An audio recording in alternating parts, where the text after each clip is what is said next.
అగ్నినా శోషయేద్దేహం త్రిరాత్రో పోషణం చేయత్. ఒక విషయాన్ని ప్రతిపాదన చేస్తున్నారు. ఈ శరీరాన్ని దహిస్తారు చిట్ట చివర. ఎందుచేత అంటే సనాతన ధర్మంలో అసలు ప్రధానమైనటువంటి ఆరాధ్య దైవం ఎవరంటే అగ్ని. అగ్ని ఆరాధకులం మనందరం. అందుకే వంట చేసినప్పుడు కూడా ఆగ్నేయంలో పొయ్యి పెట్టి తూర్పుకి తిరిగి వంట చేస్తారు. తూర్పుకి తిరిగి వంట చేసినప్పుడు ఆ అన్నం వండినటువంటి పాత్ర కానీ కూర పాత్ర కానీ దక్షిణం వైపుకి దింపరు, చటుక్కుని కుడి చేతి వైపుకి దింపరు. ఎందుకంటే అది కుడి చేతి వైపుకి దింపేశారనుకోండి, అది పితృదేవతలకి నివేదన అయిపోతుంది. యజ్ఞం చేసేటప్పుడు కూడా ఆ హవిష్యాన్ని తీసుకొచ్చి అక్కడ పెట్టినప్పుడు మొట్టమొదటి ఒకసారి ఉత్తరం వైపుకి జరుపుతారు ప్రయత్నపూర్వకంగా. ఎందుకంటే ఉత్తరంకి జరిపితే దేవతలకి చెందుతుంది. ఎడం వైపుకి దింపుతారు స్త్రీలు.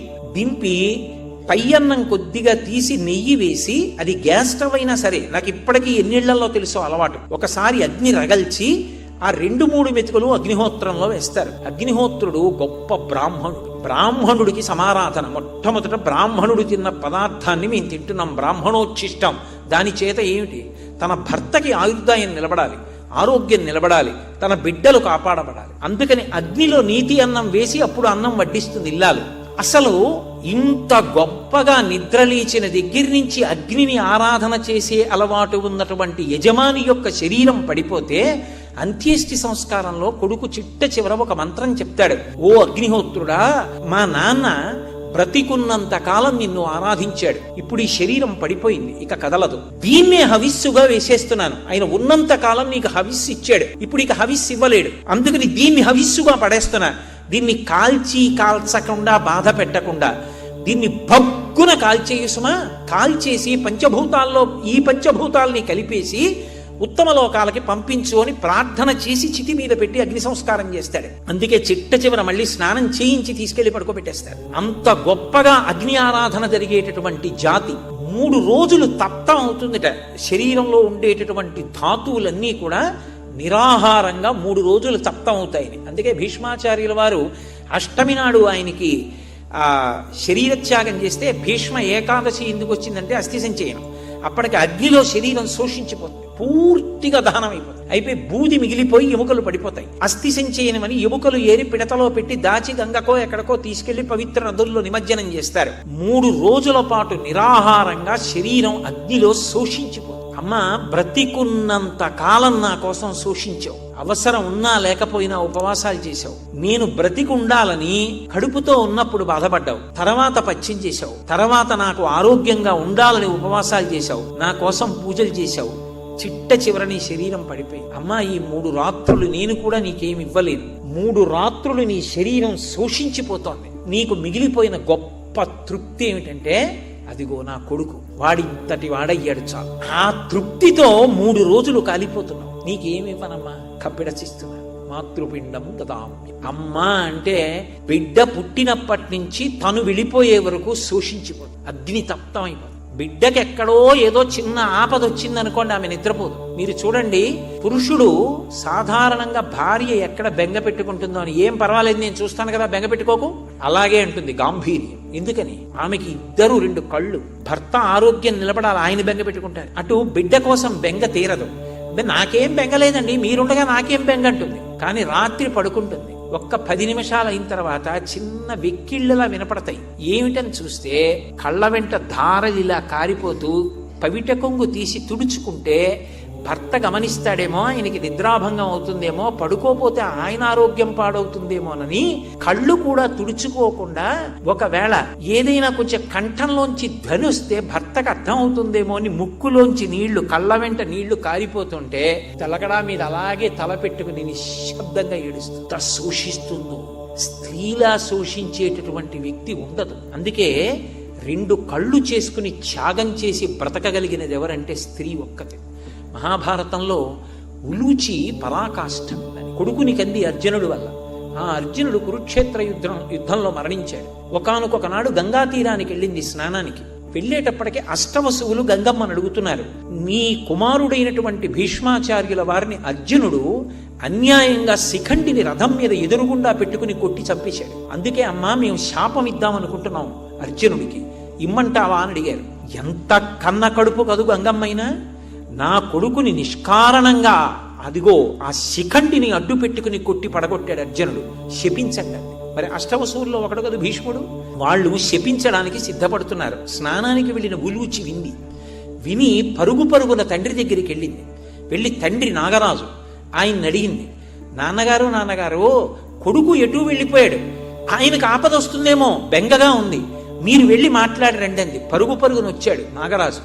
వచ్చి వసువులను అడిగాడు, నా అల్లుడు ఎలా బ్రతుకుతాడు, నా కూతురు తట్టుకోలేదని. వాళ్ళు అన్నారు, ఎంతటి మహావీరుడైనా నీ అల్లుడు అర్జునుడు తన కొడుకైనటువంటి బభ్రువాహనుడి చేతిలో మరణిస్తే శాపం అన్వయం అవ్వదు. కొడుకు చేతిలో చచ్చిపోయి మళ్ళీ బ్రతకాలి. అలా చెయ్యగలిగిన శక్తి నీ కూతురు దగ్గరే ఉంది. కాబట్టి నీ కూతురు అలా చెయ్యగలిగితే శాపం అన్వయం అవ్వదు. మేము వేరే శాపం ఇవ్వం భీష్ముణ్ణి చంపినందుకు. ఎందుకనంటే తన కొడుకు చేతిలో తాను చచ్చిపోయి మళ్ళీ బతికాడు కాబట్టి. ఉలూచి ఇది విని ధర్మరాజు గారు అశ్వమేధయాగం చేస్తుంటే గుర్రానికి రక్షకుడిగా వెళ్ళాడు అర్జునుడు. అప్పుడు అన్ని చోట్లకి వెళ్ళాడు. చాలా మంది యుద్ధం చేశారు, కొంతమంది ఓడిపోయారు. తన కుమారుడే ఆ మణిభద్ర దేశాన్ని ఏలుతున్నటువంటి మహారాజు యొక్క కుమారుడు, అక్కడ ఉన్నటువంటి పిల్లవాడు బభ్రువాహనుడు తన కుమారుడే, చిత్రాంగద యొక్క కొడుకు.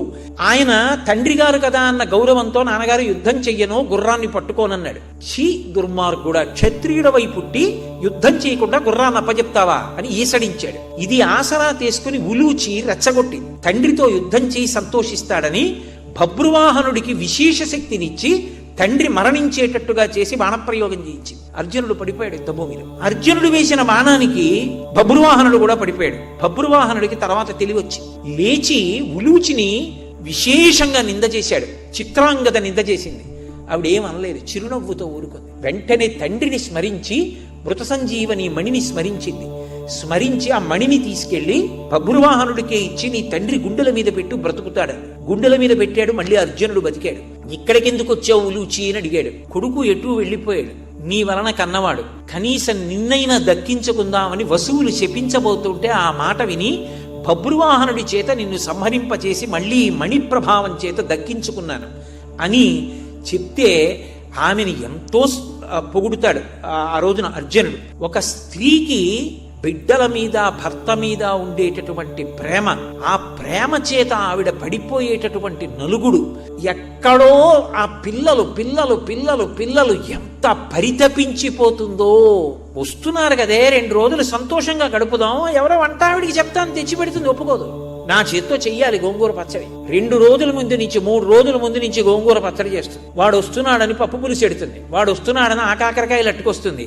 ఎవరికో చెప్పి తెప్పిస్తుంది, అవి వేయిస్తుంది.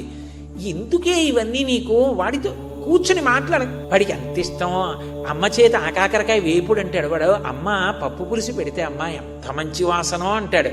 ఆ పెట్టుకోవడంలో అమ్మకి ఎంత ప్రీతో. అమ్మ లాంటి వ్యక్తి ఇక సృష్టిలో ఉండదు. నా కోసం బ్రతికున్నంతకాలం శోషించావు, తదనంతరం శరీర పతనానంతరం 3 రోజులు అగ్నిలో శోషించావు. నీకు నేను ఇవ్వగలిగినది ఒక్క పిండవ. ఇది చూస్తే ఎప్పుడైనా ఒళ్ళు జలధరించేస్తుంది. అన్ని వైపుల నుంచి మంటలే. ఎందుకంటే అగ్ని సంస్కారానికి కూడా ఒక విధానం ఉంది. మొట్టమొదట కాళ్ల వైపు కాల్చేస్తారు. ఆ కాల్చి అవి పుల్ల ముక్కల్లా ఉండిపోయిన తర్వాత తెడ్డు లాంటిది పెట్టి కాటికాపరి ఎత్తి తల మీదగా పడేస్తాడు. పడేసి తల వైపు నుంచి సంస్కారం చేసి తైలం పోస్తాడు. పోస్తే ఒక్కసారి భగ్గున మండుతుంది తలవైపు. మండి కపాలం పగిలిపోతుంది. పగిలిపోయినప్పుడు ఫట్ చప్పుడు వస్తుంది. దూరంగా నించుంటాడు కొడుకు. అయ్యా వెళ్ళండి అంటాడు. స్నానం చేసి వెళ్ళిపోతాడు కొడుకు. అన్నిటికన్నా శరీరం అంతా కాలడం వేరు, ఇది కాలడం వేరు. ఇది పగిలిపోయే వరకు కాలాలి. మహానుభావుడు బాబాయ్, ఆయన్ని వ్యాసుడు ఆవహించాడు, శాస్త్రకారులు ఆవహించారు. ఆయన ఏదీ వేయలేదు. ఆ ముఖం కాలిపోతున్నప్పుడు సూక్ష్మ శరీరం పొందుతున్న పరివేదన బాబోయ్, ఆ కళ్ళు, ఆ నోరు, ఆ మంటలు అన్ని వైపుల నుంచి. బిడ్డడు ఏం చేయగలడు? అది ప్రకృతి పరిణామం. ఆ పైనుంచి ఏడుస్తూ వాడి బాష్పధారలతో ఆర్పడానికి ప్రయత్నిస్తున్నాడు. కానీ అమ్మా నేనేం చేయగలను? ఇది ప్రకృతిలో తల్లికి కొడుకు చెయ్యాలి కర్తవ్యం. కానీ అబ్బా అమ్మ, నా కోసం నువ్వు ఇంత పరితపిస్తే నీ చెవుల్లోంచి, ముక్కుల్లోంచి, కళ్ళల్లోంచి మంటలొచ్చి కపాలం పగిలిపోతుంటే స్నానం చేసి వెళ్ళిపోయాను. ఇన్ని గుణములతో నన్ను పెంచిన నీకు నేనేం చేశాను? తస్య నిష్క్రమణార్థాయ మాతృపిండం